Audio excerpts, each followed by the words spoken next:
Hello everyone, Nubsy here, back with another installment of giving direction to a directionless account. So today, I would actually like to talk about Faction Wars.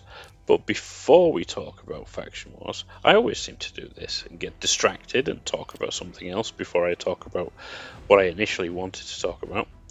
But the main thing that I wanted to just say extra is, although I said I want to talk about Faction Wars, I'm actually going to do some Tag Team Arena while I talk about Faction Wars.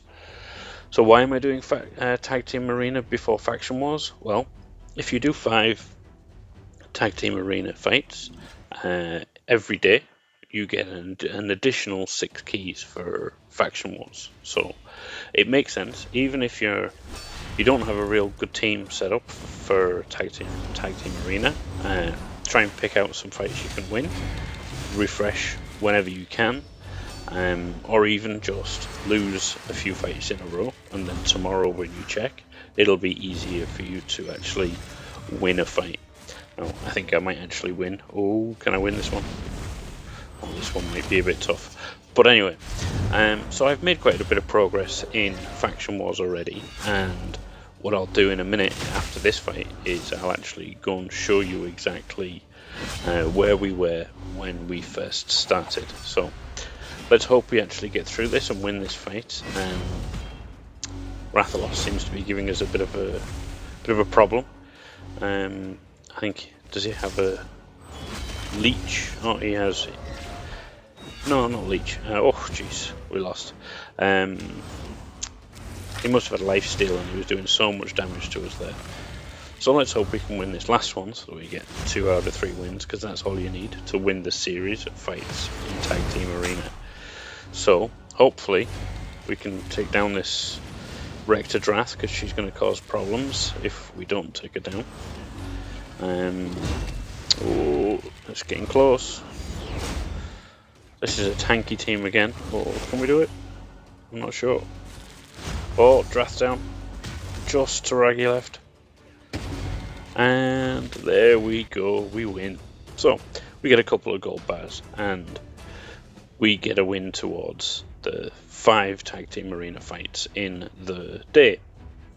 Why is it important we do Tag Team Arena as well, apart from getting the extra keys for Faction Wars? Well, we want to try and buy Drexstar fragments in the bazaar, and also maybe we could eventually splash out and buy some energy.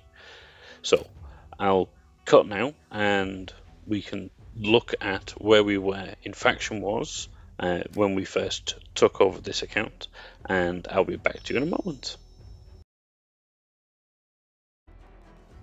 So there we go, we were at 59 stars, so let's have a look and see where we are now. Whoa, so we're at 145 stars. Well, how did we do that? It's pretty easy. Well, I say it's pretty easy.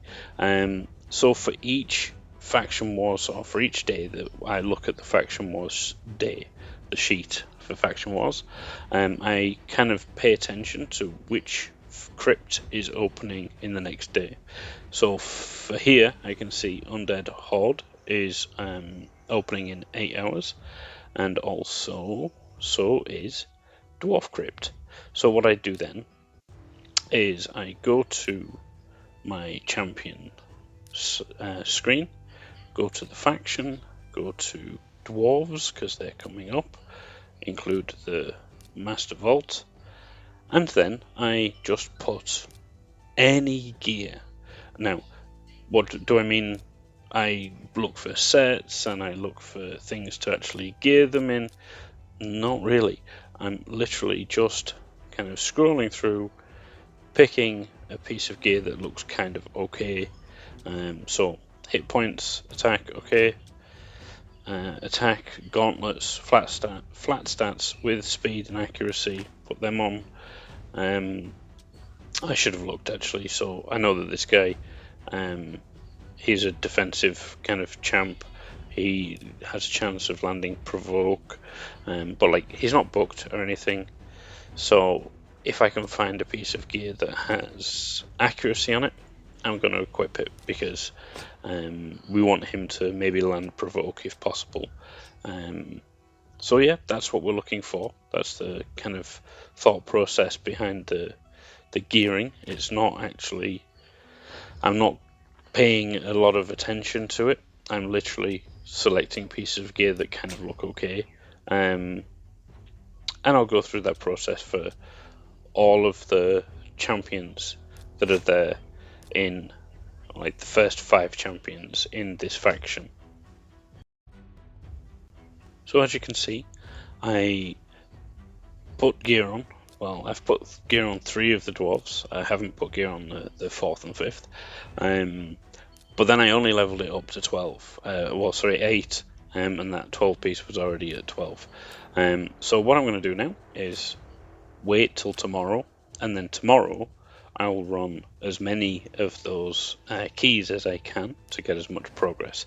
So for example, I already went through and geared up some demon spawn, and these guys, these aren't even leveled at all, right? Just level 1, some epics, and some food that I'd actually been working on leveling up. And it's just a case of running through and going as far as we can with the champs that we have to get keys and then get the benefits. And then eventually what will happen is, once we further progress the account, once we further gear more champions and we get more champions, we get more epics, we get more legendaries, we'll be able to actually put out a full team of actually well-geared champions, and we'll say goodbye to these guys. And there we go. So that's stage 1 done. And then we're just going to push on and see how far we can get with this team. So we cleared stage 5 with level 1 champions, with gear on 3, I believe it was. So that gets us another rare book and pops us up to 156. So that about wraps it up. I'm just going to rinse and repeat this over the next few days and see how far we can get. As always, thank you for watching. If you do like what you see, please like, subscribe, comment, and if you have any feedback or anything you'd like to see, please do let me know in the comments below. Thanks very much. Bye.